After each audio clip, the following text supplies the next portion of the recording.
Hey guys, how's it going? My name's Steven, live in Spokane, Washington, and as of right now it is currently 1 a.m. on April 29th, 2021, and I just read about the passing of Hibikiryu. I apologize if I pronounce his name wrong, but I'm heartbroken. I feel like, you guys and everybody else who's listening to this podcast probably feels the same way. I'm saddened, I'm frustrated, and I feel like this is something that should not have happened.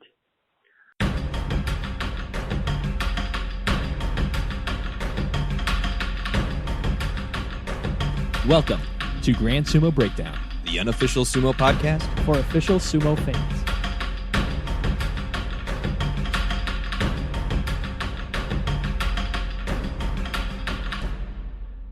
Welcome to Grand Sumo Breakdown. This is Ryan. This is Jake. This is Flarek. And this is Mac. And we are following up on our previous bonus episode on injuries in sumo, something we really hoped we wouldn't have to do this so soon. But there has been some obvious big news that precipitated a quick follow-up from us. Hibikiryu, the guy that we were covering primarily in our previous episode, has passed away due to complications from his in-ring injury. So we just wanted to follow up on this, talk about how does this change the discussion. There have been some developments we want to talk about. There is going to be a little bit of first aid improvement from the Sumo Association, but so very minor. The barest minimum to say that we have done something. We'll get there. But first off, let's talk about Hibikiryu real quick. We are not doctors. We need to make sure that we say that at the beginning every time we talk about medical stuff here. But I do want to make it clear right off the top here that we cannot say with any certainty that the terrible response to his injury in the ring did or did not affect his outcome. That's something we'll probably never know the extent of, but it's just something that we wanted to make clear that with our knowledge of medicine, we are certainly not someone you should come to for medical advice or judgments on medical situations.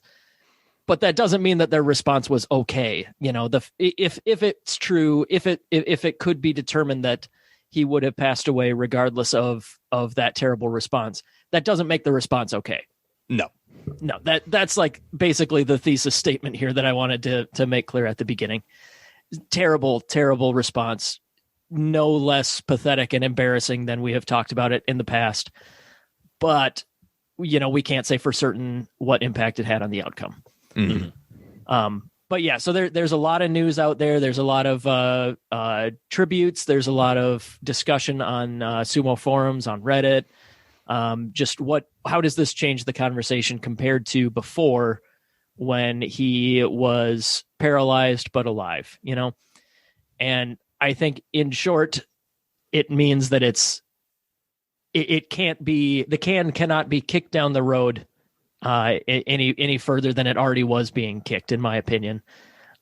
This is somebody that lost his life directly as a result of sumo, and there's to some level, we can't say like you have to completely change the sport, but when somebody dies, that certainly ups the stakes. That means somebody is no longer here that is no longer here because of this sport, and that just doesn't fly in the 21st century. That's just ridiculous to me. What do you guys think? Anybody? What are your guys' immediate responses to how this changes the whole situation? I don't know. I see a lot of sad faces and sighs. It really is. It's like, man, like what can you do? What can you say at this point?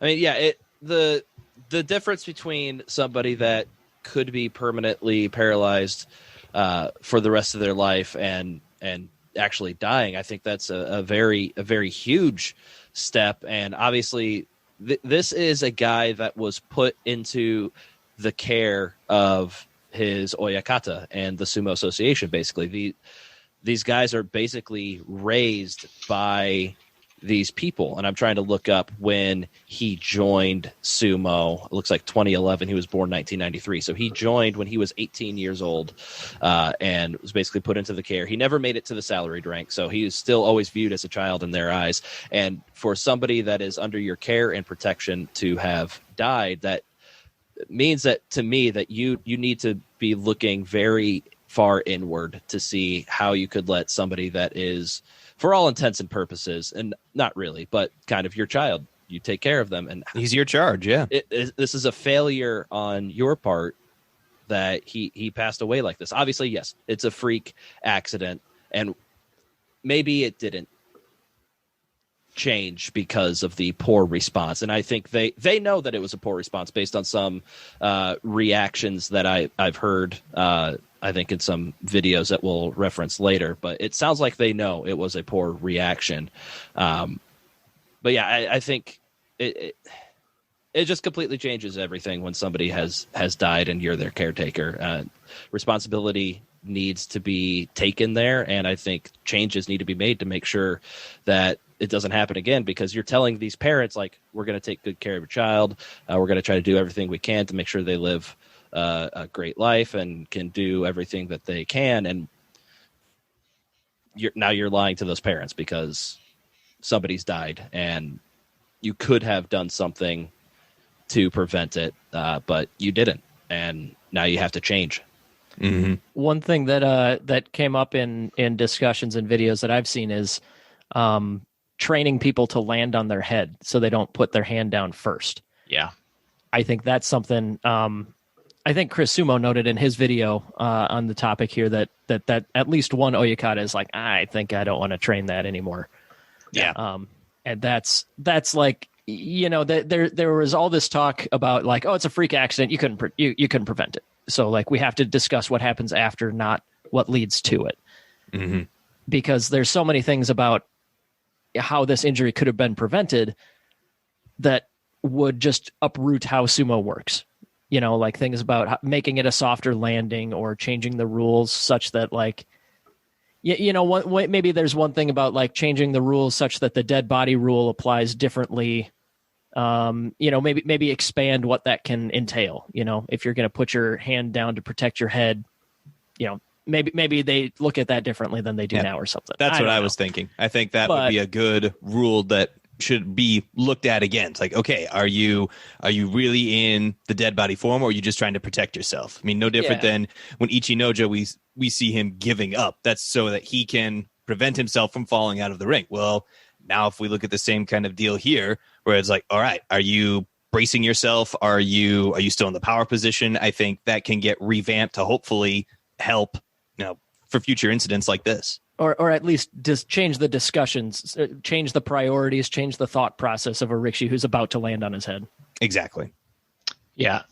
When you mentioned like how the switch, him passing away has kind of changed my thoughts on it. My original thoughts on like some reform would be get some kind of medical person on next to the dohyo at all times. That's kind of a no-brainer. And then the other is maybe make the dohyo a little bit wider. But this injury kind of pretty much didn't really involve raised dohyo at all. It looked like it was just kind of like an injury right next to the edge with a tawara. And so like kind of looking towards other ways to change the sport to decrease that. Like, why do we have like a huge tawara there? Or maybe the way we fall.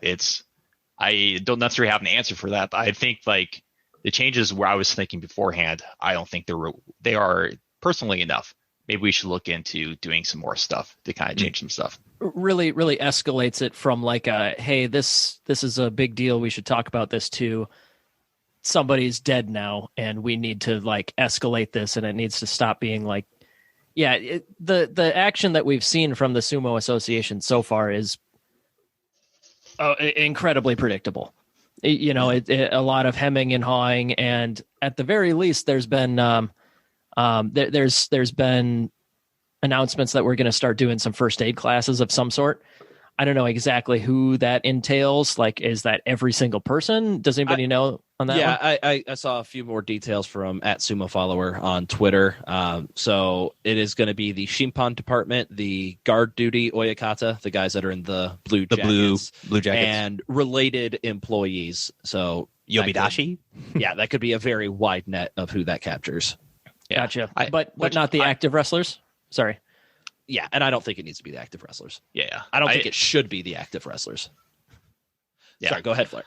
I think that's good. Like, it's a good first step. Like, I think we'll all agree that more training is good, but like also the depth of the training, like, I think might not be great. Once again, getting someone on ringside who has like even more in-depth training, like a medical professional, would be ideal.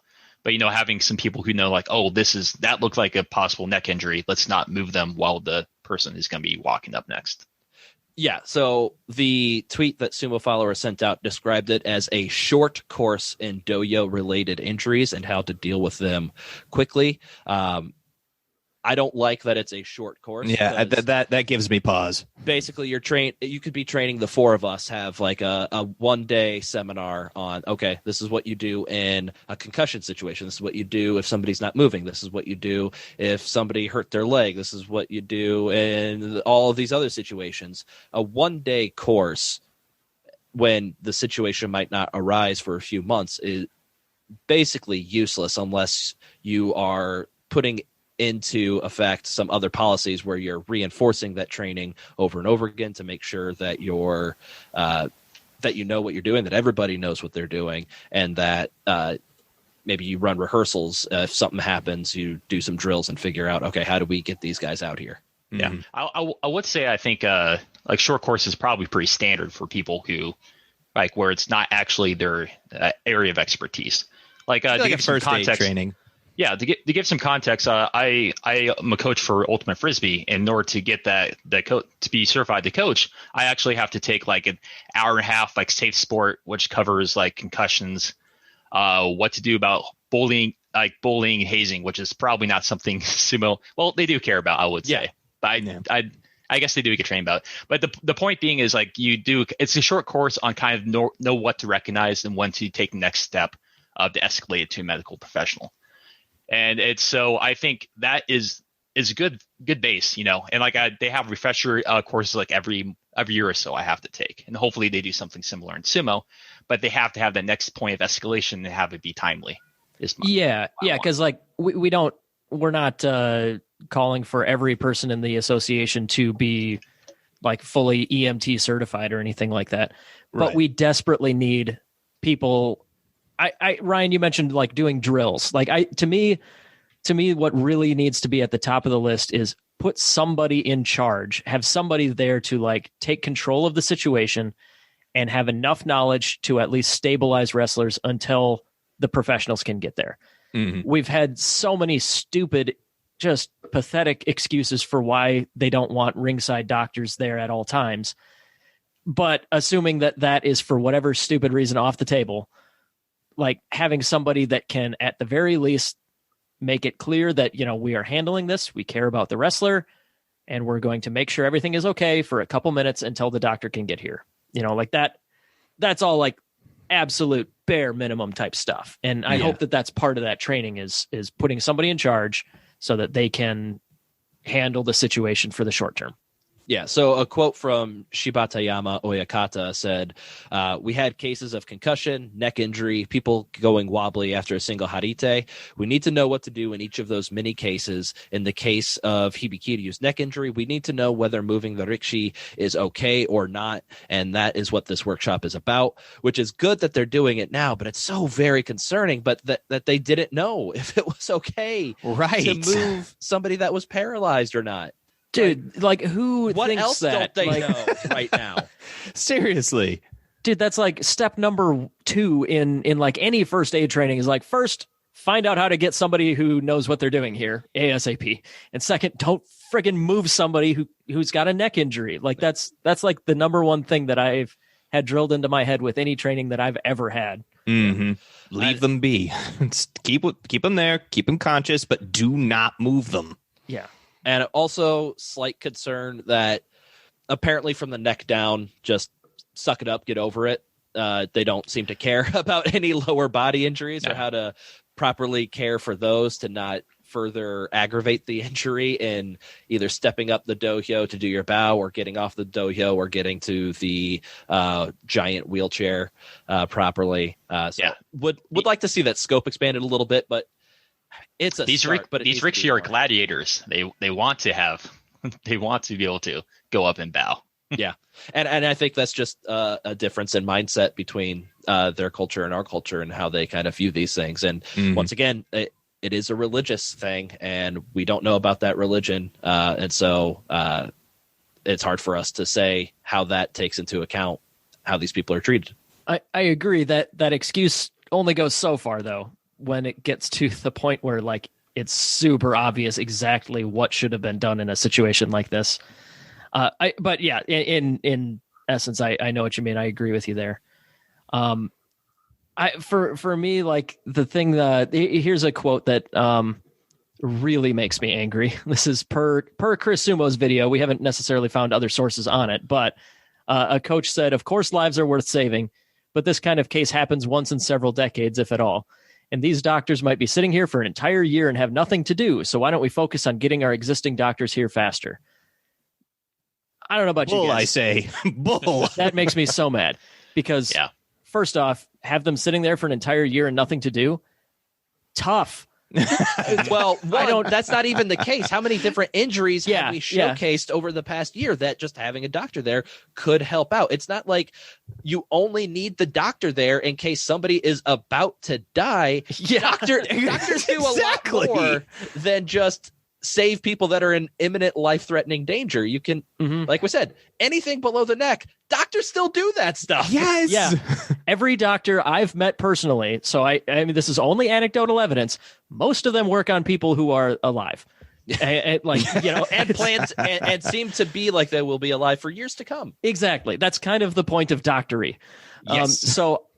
But regardless, like it doesn't have to be this situation for the doctor to be useful. And when he says, why don't we focus on getting our existing doctors here faster? Like, I don't know, put him at ringside. Maybe that would be a good solution to getting a doctor to ringside faster. I don't know. That quote just made me so mad. And even in the absolute most generous hypothetical for the coach who said this, if they sit there for an entire year and have nothing to do, yay, good. Okay, good. Awesome. I don't want them to have anything to do, but inevitably they will. Mm-hmm. That's one of the more striking things I think for us, come from like the West, looking over at Japan, is because every level of sport has like someone on ring, like close by, to be able to respond to these things, even at the youth level. Like I have memories of like at football, there's like an ambulance like parked next to the football field. It's it's something culturally we have accepted. We need to have someone nearby, and like doctors, they get paid anyways to be there, or if they probably want to be there to be able to help stuff as well.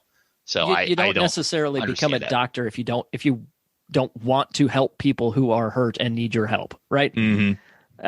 So yes, the argument that it's like too expensive to have a doctor there is also silly because like bunk, I say bunk.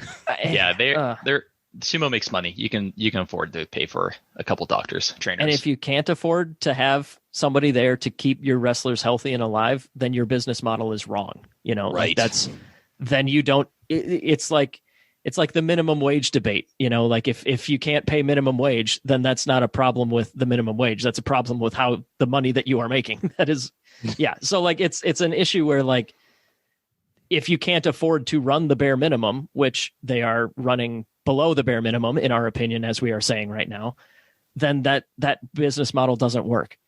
That's a problem with the money you're taking in, not a problem with the doctor, So I don't know. I think that excuse is very hollow to me too.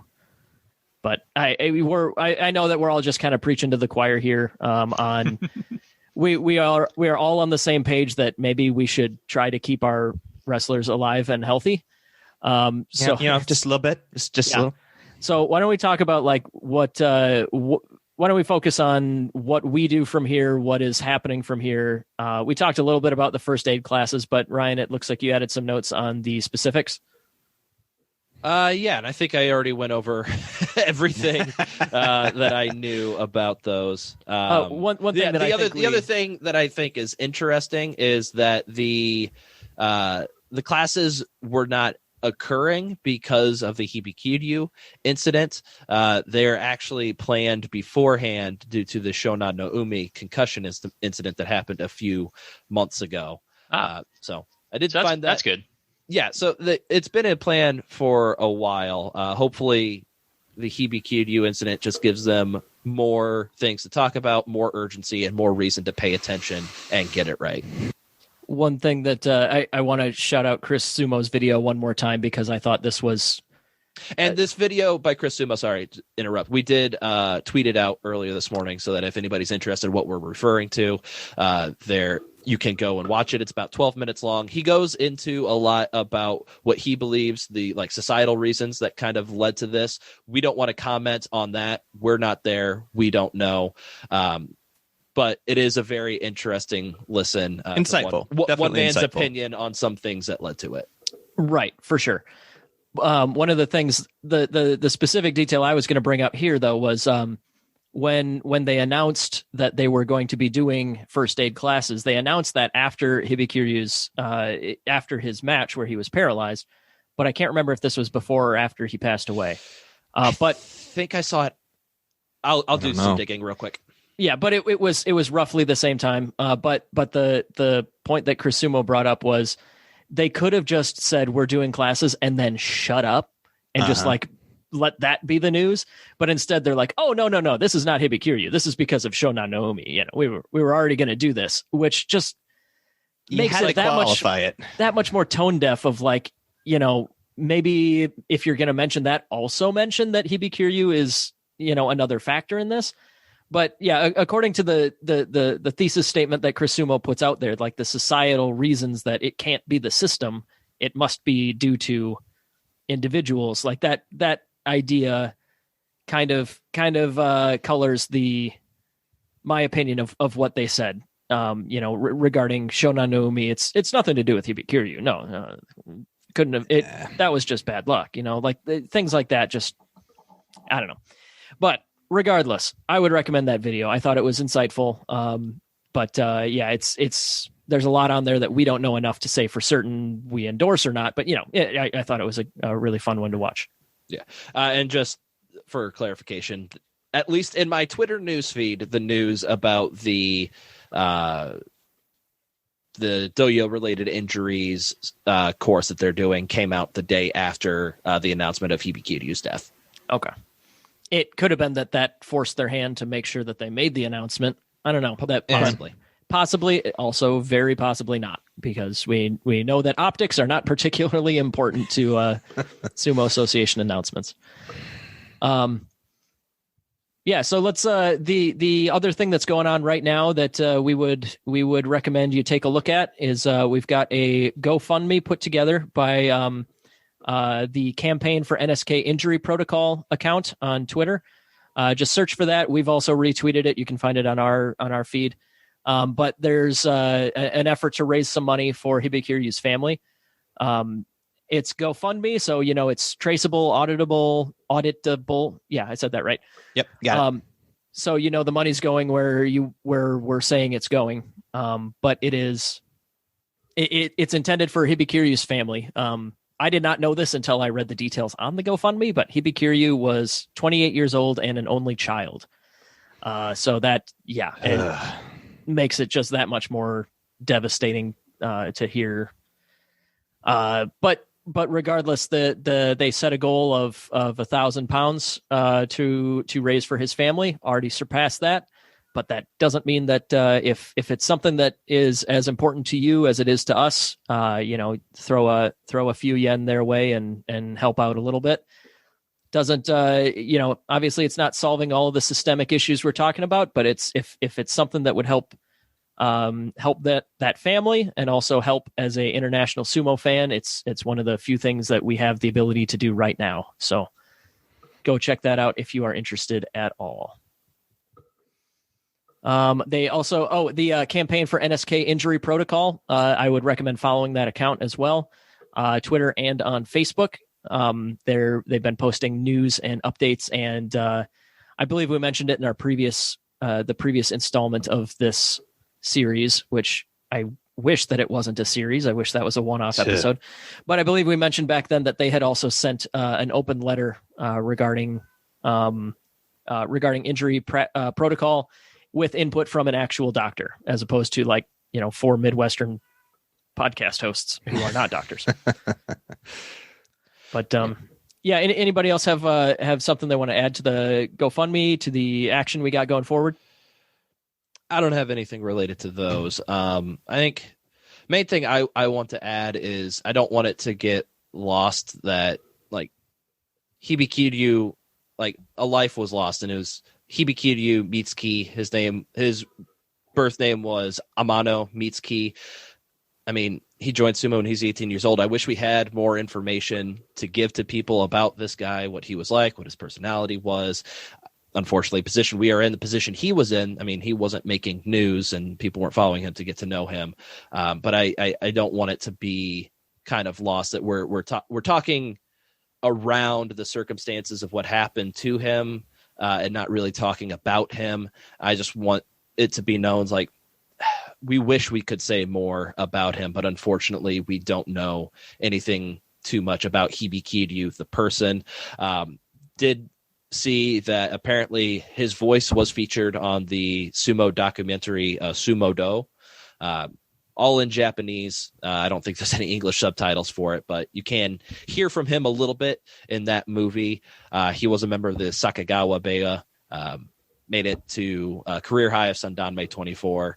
Unfortunately, that's all that we know about him. I wish we could share more about Hibikiryu, the person, but unfortunately, that's just not anything we have information about. And finding information about a 28-year-old lost in the middle of Sumo's lower divisions, not a lot of info you can find as an American.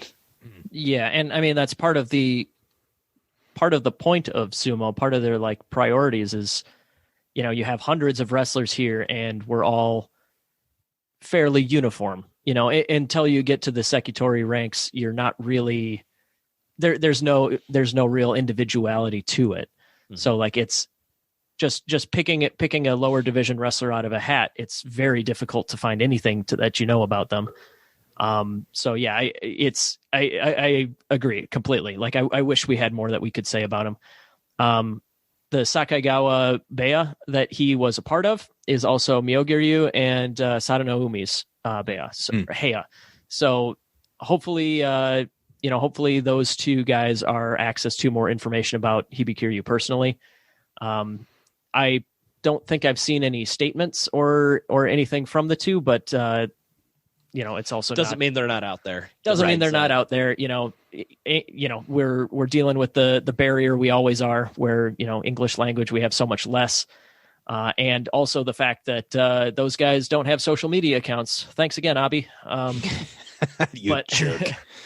We did see Ryuden did speak up a little bit about his stablemate who passed away from COVID, right? I think there were a couple things that we got out of the Ryuden. I can't remember off the top of my head. But yeah, you're referring to Shibushi, who died last year from COVID-19 complications. Right. Yeah, and that one we didn't cover as much because that's a global pandemic hits everywhere. That's not necessarily something we can place the blame on the JSA or anybody in particular, but not that we are looking. No. Agreed. I'm just saying that's why that one was a very different context than Hibikiryu. And also we definitely should give credit where it's due. The JSA does not screw around with COVID. No. Yep. And that you can't say for sure how that would have played out with or without Shibushi's passing away. But since then, for sure, they have definitely, in my opinion, done a good job of managing what they can for that. Mm-hmm. So, but yeah, it is messed up that we've got two different active wrestlers who passed away in about a year apart. And honestly, I'm thinking back, they're certainly the only two who have passed away since we've been watching sumo wrestling, active wrestlers. I mean, man, was the most recent one before that maybe the hazing incident in the 2000s? I don't know. It's Certainly very the most high uncommon. profile Wow. one. Yeah. It's certainly very uncommon, and it should be More common than it has any right to be, though. I mean, the Shibushi one is. I don't think you can. Yeah, that's That one I wouldn't count. Yeah, yeah, but like regardless, it's people in their 20s should not be passing away very often, and having two of them in 1 year is just kind of scary. So I think you can comp it to like NFL, probably the most violent sport in America. I can't tell you a person who has died due to their involvement in the NFL. There are a lot of times with like basketball and some lower level football where just like a heart attack or something will claim somebody. So, I mean, maybe it's not the best comparison because stuff happens and they died, but it wasn't a direct result of the sport itself. But MMA, I'm thinking the same thing. I can't think of anybody who has a direct result of anything that occurred in the ring has passed away. Yeah. And I mean, I'm sure it's happened. There's so many like under-regulated promotions out there, but yeah. But like in MMA, there have been a couple high-profile incidents of people cutting weight, which is that's MMA's version of the no ringside doctors pretend this issue doesn't exist kind of thing. That's another time. But yeah, like regardless though, we're going to stand by from now till the day that we die that you got to have a doctor right there. You know, that's no brainer. Step this number is basic. 0. This is basic. I appreciate that we're getting a class going, and hopefully the next time, because there will be a next time. The next time there is an injury, whether it's a concussion or a blown leg or something like that that we've seen enough times. I really think the eyes of the entire sumo fan base are going to be very, very closely watching what happens. Did this first aid class change anything? Does anybody step up as I'm in charge of the situation? Here's how we're going to help this guy's health. Is anything different? We really, I'm hopeful, but you also got to take into account everything we've seen from the Sumo Association in the past. And I can't say I'm super optimistic, but I don't know, man. There's going to be a next time. It almost certainly will be less severe than Hibikiryu. But there will be a next time that somebody gets hurt in the ring, and I'm really hoping that that's going to get better. The response, I mean. Yeah. Yes. Also, their injury. I hope their injury gets better. Definitely. Whoever that is not injured yet, I do hope your injury gets better. Any final thoughts before we sign off for the day here? Nope. Yeah. Just more size, I guess. Yeah. Yeah. No, I get it. I'm right there with you. Shit sucks, yo. And go check out that GoFundMe because, like we said, there's not a whole lot that we can do right now, but that's something. Maybe that'll help in the meantime. And hopefully that's noticed that we give a shit. International fans, like we said on the previous episode, the JSA doesn't get any money from us because they refuse to give us an affordable subscription service or anything like that. So it's not like our boycott would mean anything. Right. We just gotta get our voice heard however we can. Yeah. But like you say, this is the age of social media. And as we saw with soccer in the European Super League that happened a lot of weeks, like the fan voice matters. Like it really does. Definitely. Like we're not in the revenue stream of the Sumo Association, but like talking about it, talking about online, I think that does help. So that's good. I just highly recommend we keep it constructive. Yes, when we do stuff, agree. Rather than just be overly negative. That's my personal opinion, though. Mm-hmm. Yep, a little bit negative, a little bit, but that's going to be inevitable. But I'm totally with you. I get what you mean. Why don't we call it a day there? We do have our preview for the May tournament coming out in the next day or two here, so keep an eye out for that.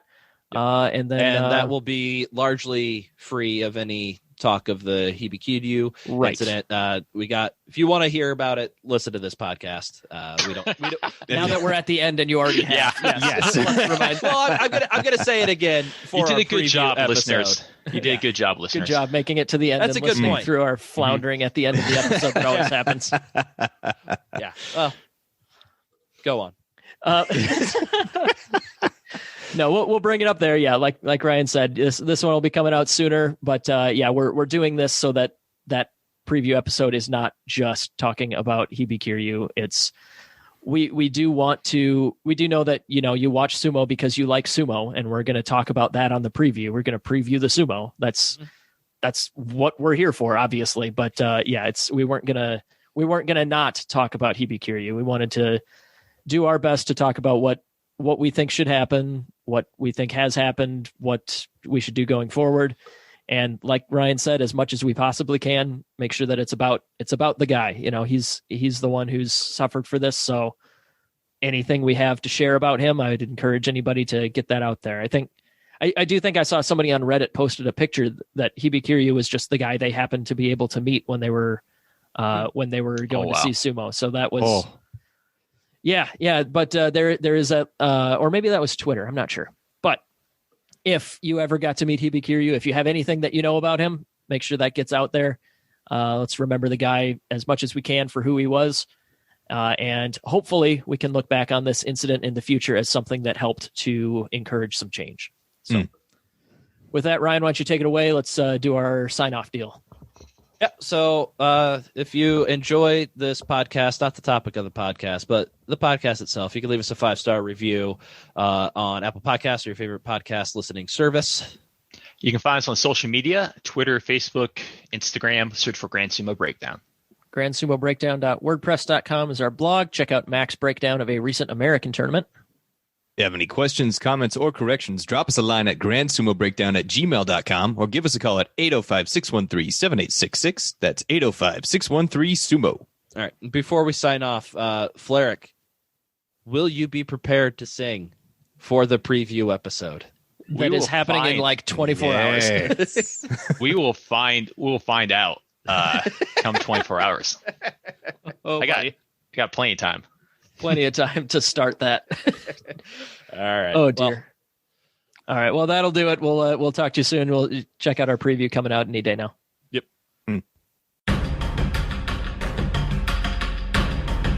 Thank you for listening to Grand Sumo Breakdown. Until next time, Throw your salt high and keep moving forward.